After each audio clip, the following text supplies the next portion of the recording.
Hello and welcome to Nurse's Handbook. Today I have come up with another series of multiple choice questions which may be asked in various nursing exams. So let's get started. Question number 1. A mother inquires about her child's toilet training ability. Which of the following aspects of toilet training is the most important? A. Frequent attempts with positive reinforcement. B. Overall physical and mental development of child. C. Age of the child. And D. Child's ability to understand instruction. And the correct answer is B. Overall physical and mental development of child. When it comes to toilet training, age is not the most important aspect.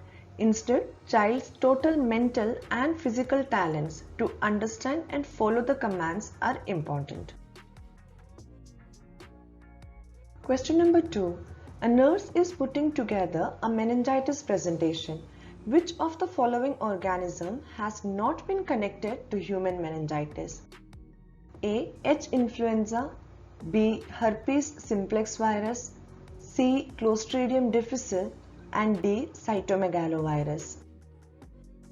And the correct answer is Clostridium difficile is a bacteria which is not associated with meningitis.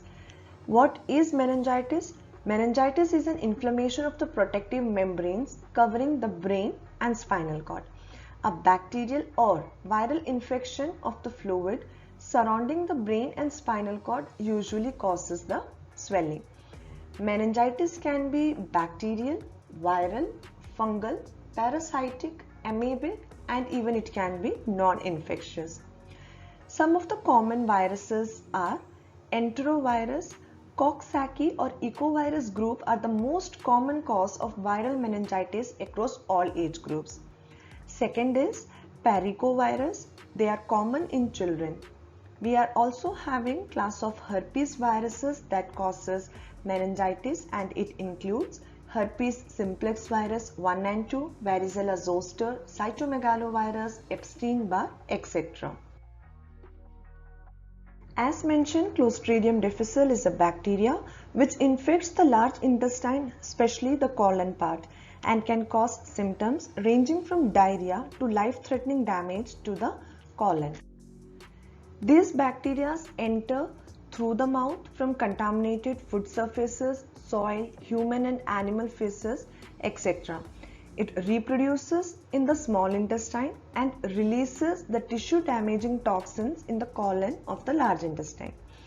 It commonly affects people who have recently been treated with antibiotics like clindamycin, penicillin, cephalosporins, fluoroquinolones, etc. As these antibiotics interfere with the balance of bacteria in the bowel, which causes the Clostridium difficile to multiply and produce toxins.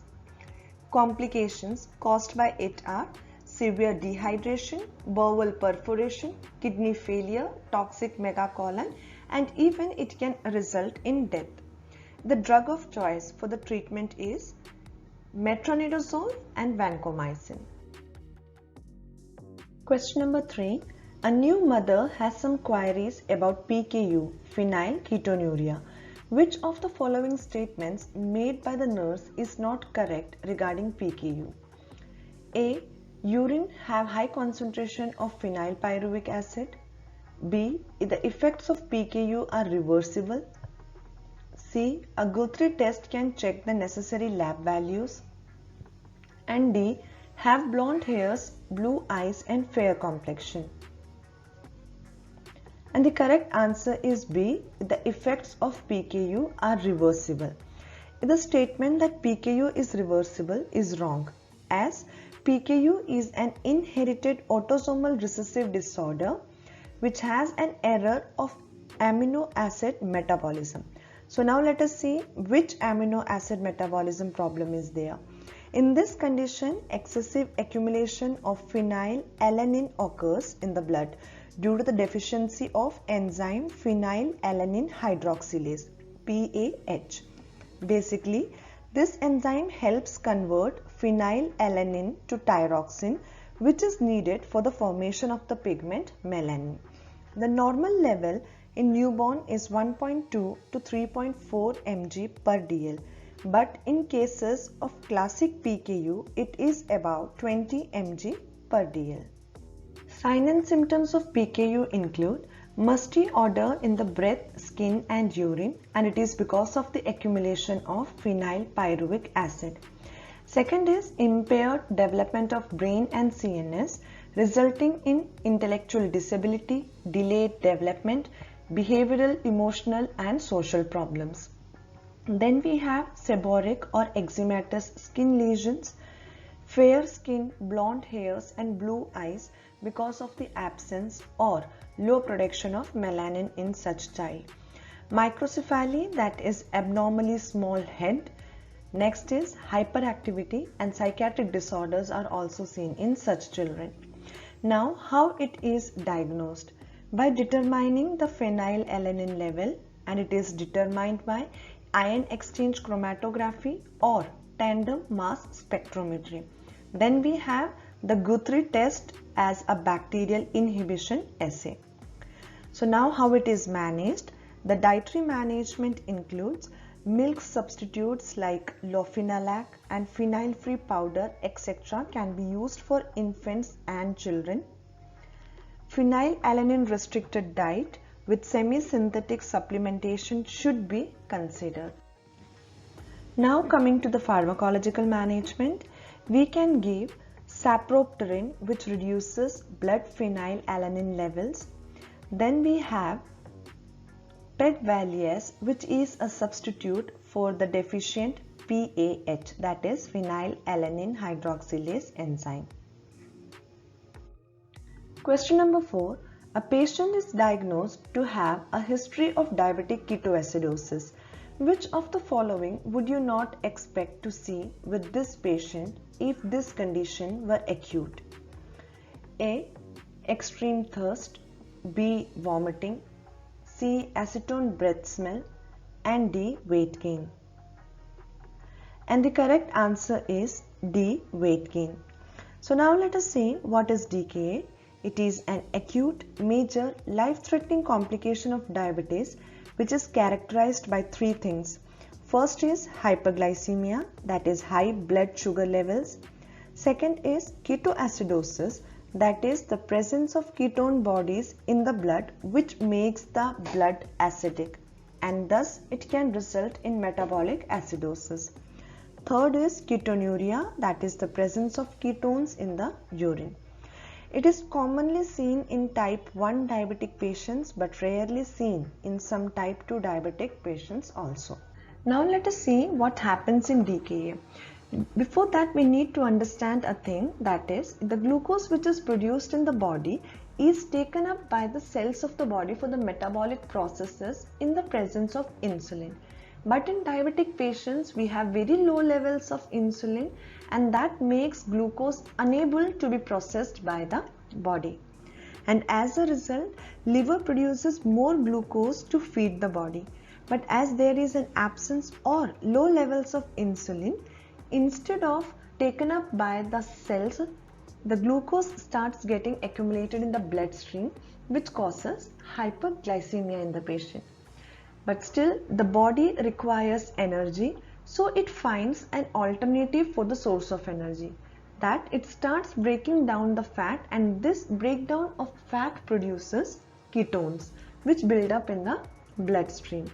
Slowly ketones and glucose are transferred into the urine, and thus ketonuria occurs.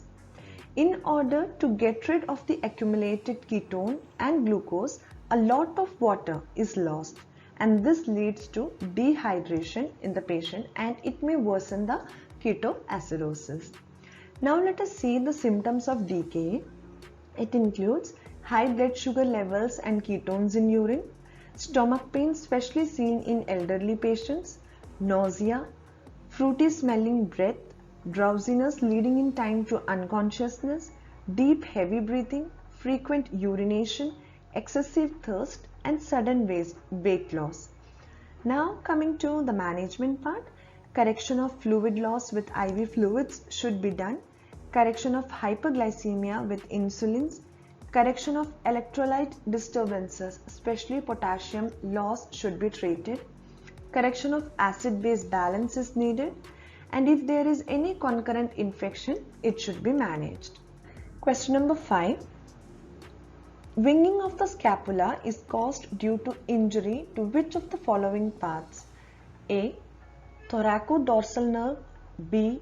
Ulnar nerve, C. Dorsal scapular nerve, D. Cervical nerve. And the correct answer is C. Dorsal scapular nerve. Winging of the scapula or winged scapula is also known as scapula alata. It is a skeletal medical condition where the medial or lateral borders of the scapula protrudes from a person's back and it gives an appearance like that of a wing. Now let us see what are the causes of winged scapula.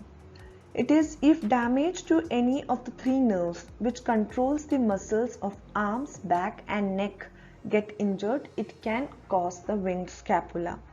Winged scapula can occur if injury to the long thoracic nerve occurs, which controls the serratus anterior muscle. Second, if damage happens to the dorsal scapular nerve, which controls the rhomboid muscles. And third is the spinal accessory nerve, which controls the trapezius muscle, is injured. It can cause winged scapula in the patient. Now let us see the treatment part.